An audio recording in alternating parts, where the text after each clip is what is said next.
kami sampaikan uh, apresiasi yang luar biasa kepada adik-adik kita mahasiswa KKN di Desa Batuah ini.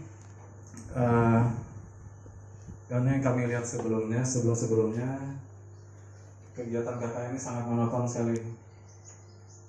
Yang biasa kita lihat kadang cuma papanisasi, bikin plan, bikin bangunan batas desa. Artinya itu hal yang sebenarnya anak SMA pun bisa melakukannya. Tapi yang kita lihat ini ada mahasiswa luar biasa. Ada sesuatu yang beda dengan yang sebelum-sebelumnya. Nanti kita lihat, mungkin nanti ada penyampaian lain lagi ya untuk yang kegiatan KKN ini. Oke, kita kasih aplaus dulu nih buat adik mahasiswa ini. Tapi sayang sekali waktunya nggak lama ya. Padahal Pak Kades kayaknya pengen lamanya 1 bulan paling nggak nih. Baik. Mungkin kami penyampaian sekilas saja tentang kebakaran hutan dan lahan. Karena sebelum-sebelumnya dengan Pak Kades, dengan Bapak-Bapak sekalian di Desa Batuah, ini kami sama-sama sudah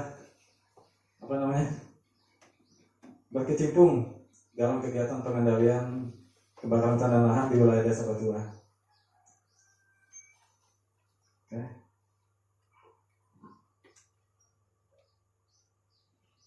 Mungkin ini sedikit tentang penyadartahuan kepada kita semua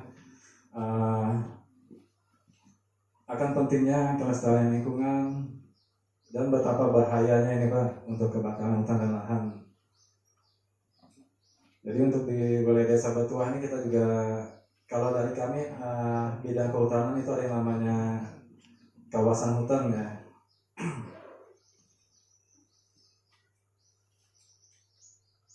Nah ini maksudnya untuk penyadartahuan kebakaran hutan dan lahan. Nanti kita memberikan pemahaman sedikit, pengetahuan, solusi terhadap dampak yang bisa ditimbulkan akibat kebakaran hutan dan lahan. Jadi yang sudah pernah kami lakukan dalam hal pencegahan. Jadi yang paling penting ini pencegahan, Pak. Kalau kita sudah sampai penanggulangan, itu akan lebih berat biasanya. Itu kaitannya nanti dengan tenaga, waktu, dan biaya. Itu nggak sedikit biaya kalau kita sudah sampai ke tahap penanggulangan, Pak. Belum lagi tenaganya, waktunya, dan sebagainya yang lainnya. Makanya kita memang lebih fokus konsennya di pencegahan. Jadi jangan sampai ada api kecil jadi kawan. Api yang sudah besar ini yang jadi lawan kita ini yang sangat bahaya. Makanya apinya mumpung masih kecil, langsung kita sikat, Pak. Kadang kami misalnya di perjalanan, misal Mantangai Kapuas, di jalan ada ketemu api nyala, kami tidak membawa apa-apa nih Pak. Alat pemadam kami tidak bawa, kami cuma bawa badan. Lihat ada api, kami datang, kami kumpulkan dahan-dahan, udah kami coba semampu kami, yang penting kita ada usaha Pak untuk memadamkan. Nah jadi konsep dasarnya api kecil ini masih bisa kita kendalikan Pak. Jangan sampai membesar dan meluas. Ini upaya pencegahan. Nah, memang di aturan pemerintah sendiri kita sudah ada larangan untuk melakukan pembakaran hutan, Pak, ya, hutan dan lahan. Dan yang sudah kita lakukan dalam hal pencegahan ini, kita ada melakukan sosialisasi, kita ada pembentukan dan pembinaan kelompok masyarakat peduli api. Dan kita juga melakukan pemantauan titik panas atau hotspot. Mungkin Bapak-Bapak MPA sudah ada disampaikan lah Pak untuk yang kegiatan pemantauan hotspot ini Pak. Ada Pak ya. Jadi dalam hal pencegahan yang bisa kita update setiap hari ini data hotspot ini, Pak. Nah, ini datanya bisa kita download di handphone. Itu namanya data 8 Payung Hotspot. Itu update ya. Kadang dalam satu hari dia bisa 2 kali mengupdate datanya, Pak. Memang misalnya ada api, dia tidak langsung muncul di aplikasi kita, nanti setelah beberapa jam kemudian, nah itu mungkin bisa kebaca nantinya. Dan yang ditampilkan aplikasi 8 ini kan hotspot ini titik panas. Titik panas ini belum tentu itu api. Nah itu hotspot ini belum tentu itu api. Makanya nanti dibutuhkan pengecekan lapangan lagi, Pak. Dibutuhkan pengecekan lapangan. Tapi data yang sudah muncul ini biasa langsung tercatat baik di kami maupun di Kabupaten Kapuas. Kalau di Kabupaten Kapuas ini itu melalui BPBD sebagai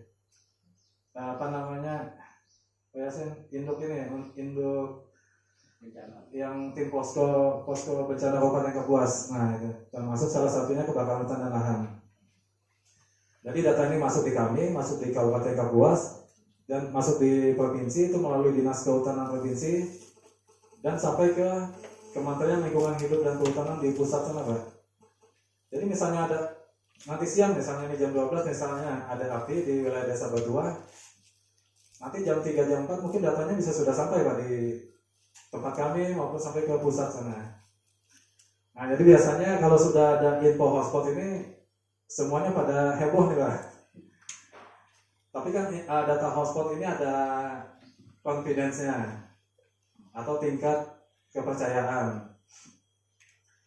Kalau yang sebelum diupdate ini tingkat kepercayaan itu di bawah 60% itu di bawah 80 itu kan masih belum kami bilang itu api, mungkin masih titik panas atau apa kan. Tapi kalau sudah confidence-nya sampai 80% itu bisa dipastikan itu api, ya. Nah, jadi itu sebagai bahan analisa kami.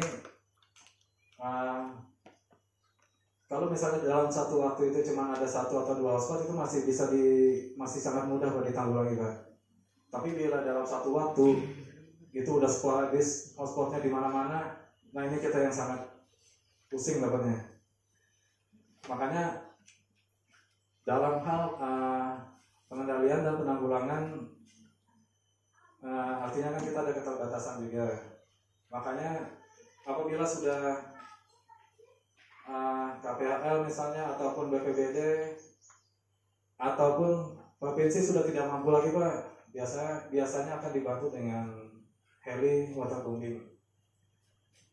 Nah, contoh kasusnya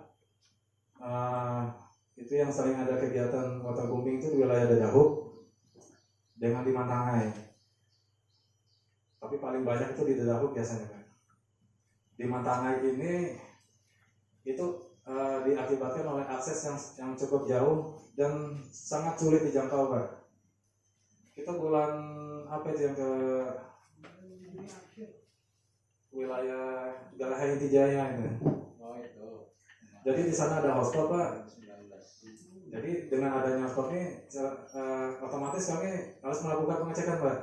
Apakah betul ini api atau bukan. Nah, jadi langkah-langkahnya sebelum kami ke lapangan, kami koordinasi dulu dengan pihak desa. Dan di lokasi tersebut ada apa saja, Pak? Misalnya di sana ada pihak konsesi, misalnya perusahaan sawit. Nah, kita lakukan koordinasi juga dengan pihak perusahaan sawit ini. Lalu kita tanyakan, selamat pagi, Pak, di wilayah Bapak ada info muncul hotspot di titik koordinat sekian. Jadi di data lapangan ini, Pak, dia langsung mencantumkan titik koordinatnya dan langsung ada petanya, Pak. Jadi kita bisa akses di sana, bahkan kita sampai zoom sedetail mungkin masih bisa, Pak. Jadi foto kita ini kelihatan ini. Nah, ada yang unik ini kalau muncul hotspot di Kapuas. Kadang munculnya di pemukiman, Pak. Pada saat kita cek nggak ada api. Nah, ini bikin anomali yang membingungkan. Apakah ini cuma pantulan seng atau sebab panas lainnya, kan? Jadi pada saat di zoom itu, Pak, pokoknya di dekat tempatnya Pak Bayu waktu itu. Waktu dicek LK-nya mungkin ada yang bakar sampah waktu itu ya. Nah sampai yang kecilin aja Pak sampai memunculkan hotspot Pak, sampai bisa kebaca di data 8 itu. Artinya di musim-musim yang rawan api ini kalau bisa kita memang hati-hati dan antisipasi Pak. Kalau musim penghujan mungkin ya mungkin masih bisa lah, soalnya kan pada saat kita menghidupkan api mungkin nanti ada hujan atau apa, tapi tetap kita jaga juga Pak. Nah itu salah satu penjagaannya. Coba balik.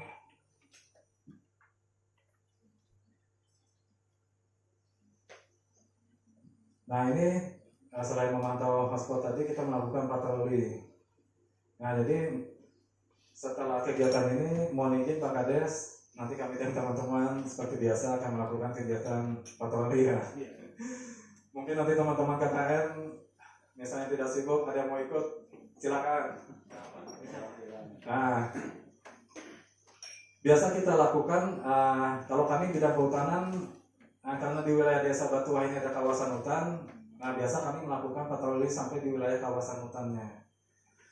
Waktu itu kami sampai ke lokasi sawit itu Pak, ujung, sampai ujung itu ketemu sawit, udah sampai situ mentok kami. Dan batasan kami juga tidak boleh melewati itu, karena masing-masing punya batasan dan kewenangan. Apalagi di sana ada izin kan. Cuman apabila kita temui di sana ada aktivitas, itu kewajiban kami untuk mengingatkan. Artinya jangan sampai ada terjadi kebakaran hutan dan lahan. Walaupun tidak di wilayah konsesi, paling tidak di sekelilingnya pihak konsesi ini punya kewajiban juga Pak untuk menjaga wilayah sekitarnya. Nah ini deteksi kebakaran hutan dan lahan sedini mungkin. Ini kaitannya dengan pemantauan data hotspot tadi. Jadi kita sudah ada aplikasinya Pak. Nanti mungkin misalnya teman-teman MPA, bapak-bapak MPA nanti membutuhkan Pak, nanti bisa kami bantu untuk menginstalkan dan memandu penggunaannya Pak. Lalu ada juga pemasangan spanduk atau baliho.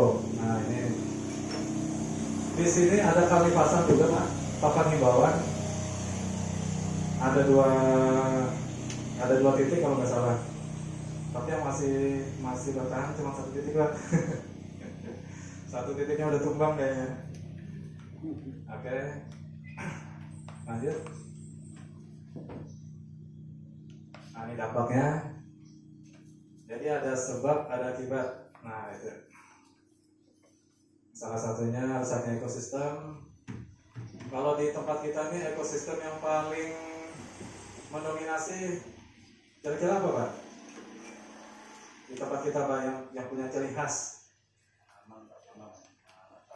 Ekosistem apa Pak? Sampai ada kegiatan BRG ya. Gambut Pak ya. Nah, jadi desa Batuah ini salah satu desa yang memiliki ekosistem hutan rawa gambut.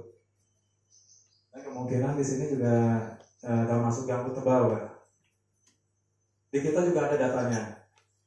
Data-data wilayah mana saja yang memiliki kedalaman gambut yang gambut tebal sebenarnya. Kalau di wilayah Sebangau sampai Mantangai itu ada yang kedalaman gambutnya sampai 20 meteran ya. Itu sudah dicoba pakai alat. Waktu itu zaman KCP ya. Sama di Sebangau juga. Nah jadi yang sampai kedalaman 20 meteran ini yang namanya kubah gambut. Ini mahasiswa masih tahu nih. Jadi di mana ada satu wilayah itu diapit oleh dua sungai. Misalnya nih di sini Sungai Barito, sini Sungai Kapuas, di sini Sungai Kahayan. Artinya lahan yang diapit dua sungai ini kemungkinan itu ada kubah gambutnya. Jadi kubah gambut ini dia semacam cekungan Pak. Kalau kedengaran cekungan ya, cekungan. Nah ini akumulasi gambut ini dia selama jutaan tahun ya proses penguraiannya tidak berjalan dengan baik atau tidak terdekomposisi dengan baik Pak, akhirnya dia menumpuk. Karena basah, lahannya basah, dia menumpuk selama jutaan tahun. Ini yang sampai menjadi gambut itu. Jadi bagian-bagian basah ini namanya Pak. Ada yang daun, batang, ranting pohon itu yang jatuh menumpuk selama jutaan tahun Pak. Jadi gambut yang menumpuk ini mengandung CO2 yang sangat tinggi Pak.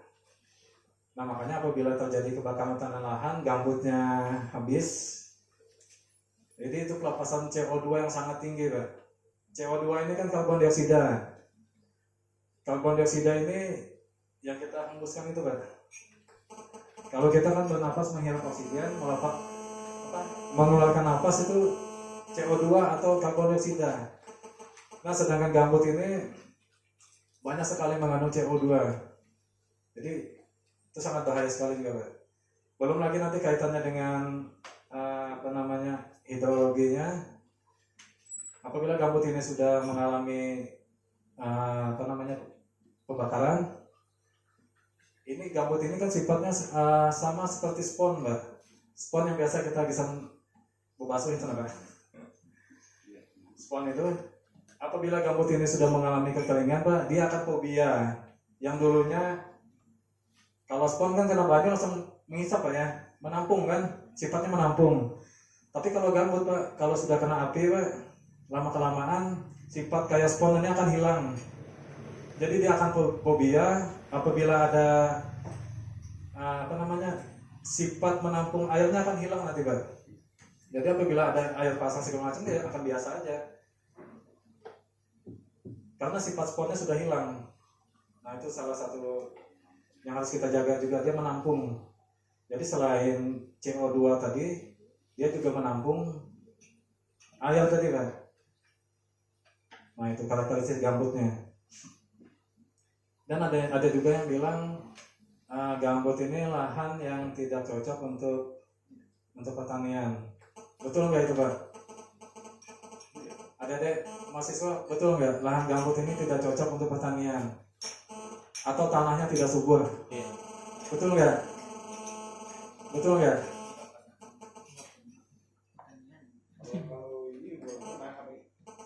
Memang untuk jenis tanaman komersil kayak padi segala macam memang tidak cocok Pak. Tapi sebenarnya gambut ini lahan yang subur Pak. Untuk jenis tumbuhannya tersendiri Pak. Makanya coba lihat di hutan gambut ada berapa banyak jenis tumbuhan yang hidup di lahan gambut. Artinya memang untuk yang jenis-jenis kayak padi, apel segala macamnya memang tidak cocok di lahan kita.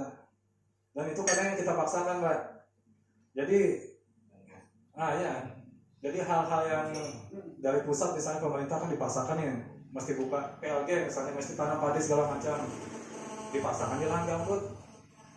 Sedangkan gambut sifat aslinya kayak tadi Pak, dia selalu terendam gambut itu.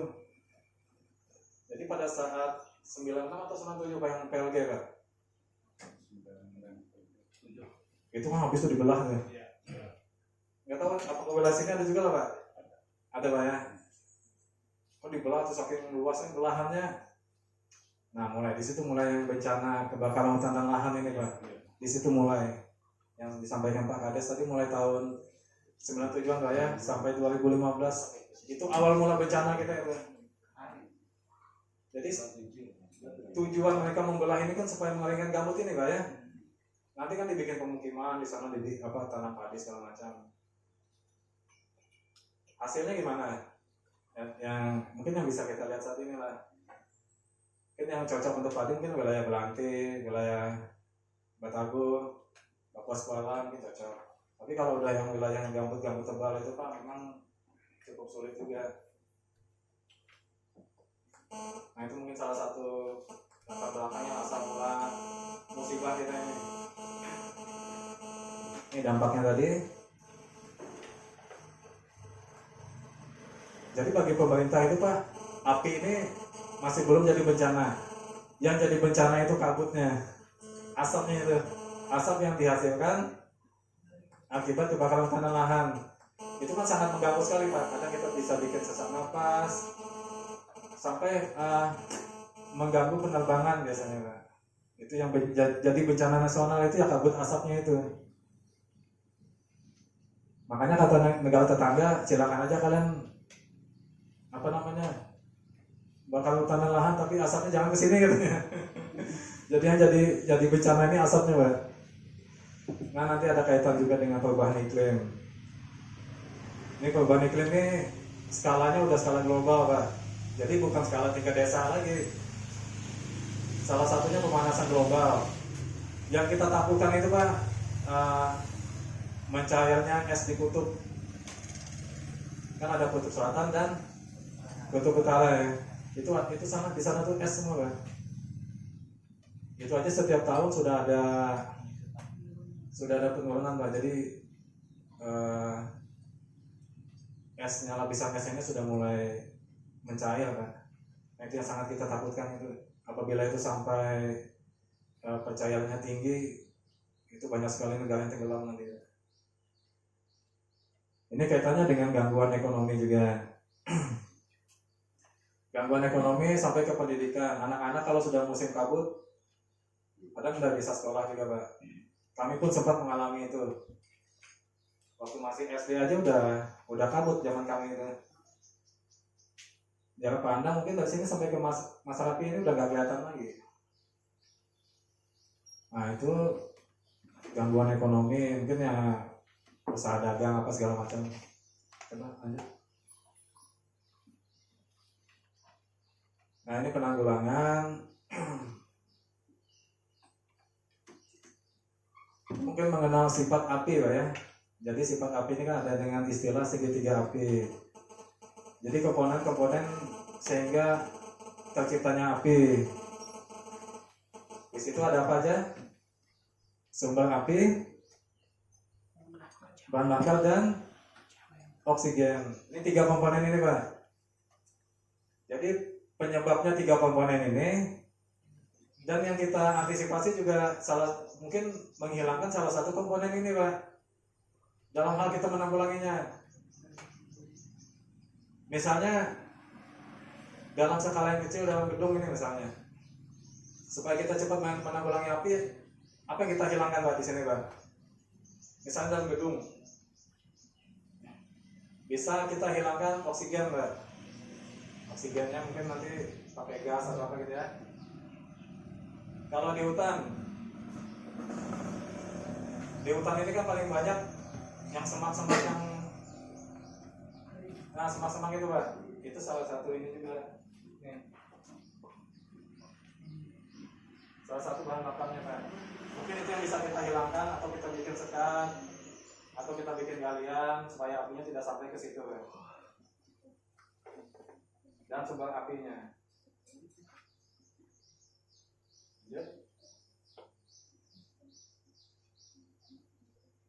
Ini alat-alat umum saja yang digunakan. Ini masih alat manual ini. Nah, ini alat manual. Ini paling mudah kita bawa ini, Pak. Namanya jasutan nih. Jadi tinggal kita panggul aja kayak bawa tas gitu, nanti diisi, airnya diisi, kita tinggal semprotkan aja. Lanjut. Nah, ini kita sudah menggunakan mesin. Kalau mesin kita yang kita punya itu ada beberapa jenis itu ya. Salah satunya Nexter ini ya. Ini bisa dibawa pakai portable nih. Ini dibandingkan dengan Robin bisa sampai 5 kali lipat mungkin Robin ya kekuatannya. Yang kecil ini, Pak, ini kecil aja benarnya, Pak. Tapi tembakannya kencang sekali, ini bisa sampai 20 selang mampu lah, Pak Yasin. 10 mampu, masih mampu. 10 masih mampu, Pak. Karena kalau yang terbaik itu jenis satu program dari pemerintah kita dibantu yaitu Robin itu lah. Jadi memang sementara sama istri dan juga karena kalau seandainya evakuasi seandainya ada mobil itu paling bagus. Kami pun waktu itu ada dikasih bantuan mobil ini, Pak. Tapi karena di tempat kita gambutnya kayak gini, jalan-jalannya juga masih masih apa namanya, masih tidak bagus. Akhirnya ini diminta sama Lamandau Pak. Lamandau kan lebih tinggi Pak, dataran tinggi. Ini sempat kami 2 bulan ada ya di Manggala-Agni ya. Cuma harga datang Pak, ditinggal di Manggala ini habis itu dipulangkan. Jadi gak sempat. Jadi mobil seperti itu di samping gak efektif untuk kita yang. Ya. Nah, yang kedua biaya ininya lebih besar. Jadi ya, Nah kalau di tempat kita Pak untuk MPA juga ada pembinaan. Jadi ada bantuan-bantuan juga, alat-alat pemadam segala macam. Sampai ke pengembangan usahanya Pak. Nah itu. Contohnya kayak di desa Budiung Pakat kita ada pelatihan sampai kita bantu budidaya lebah madu belulut. Nah. Jadi MPA ini ada 3 binaan, yang BLG, Manggala Agni dan KPH. Kalau di sini yang BLG biasanya binaannya. ini ya, BNG. Kita lanjut. Tapi yang kan kalau kayak Apa aja? Sudah habis ya?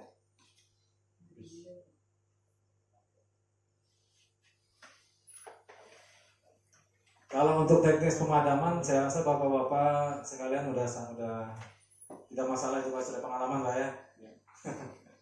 Bahkan bapak-bapak ini kemungkinan ada yang sampai gak ada pakai sepatu biasanya. Ada yang bayar pakai utang ya, ada yang mau nyariin mati langsung apinya.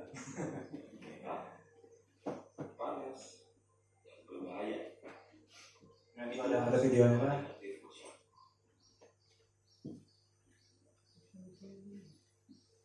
sana. Itu yang dulu. Mati. Panas yang berbahaya. Itulah stigma negatif masyarakat pada api. Pada dasarnya, api tidak selalu berbahaya. Ada api yang dikehendaki dan ada api yang tidak dikehendaki. Jalan memakai api untuk membakar rokok, membuat api unggun, hingga memasak di atas kompor, itu semua adalah kegiatan menggunakan api atas dasar diinginkan atau dikehendaki.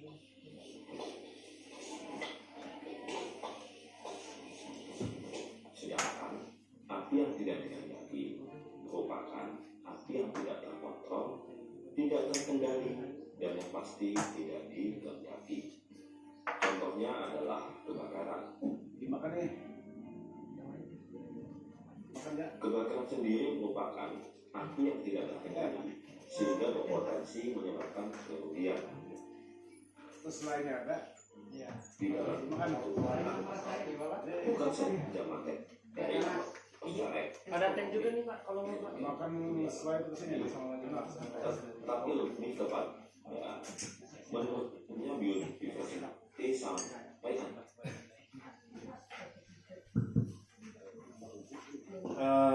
Mungkin dari saya cukup sekian dulu Pak.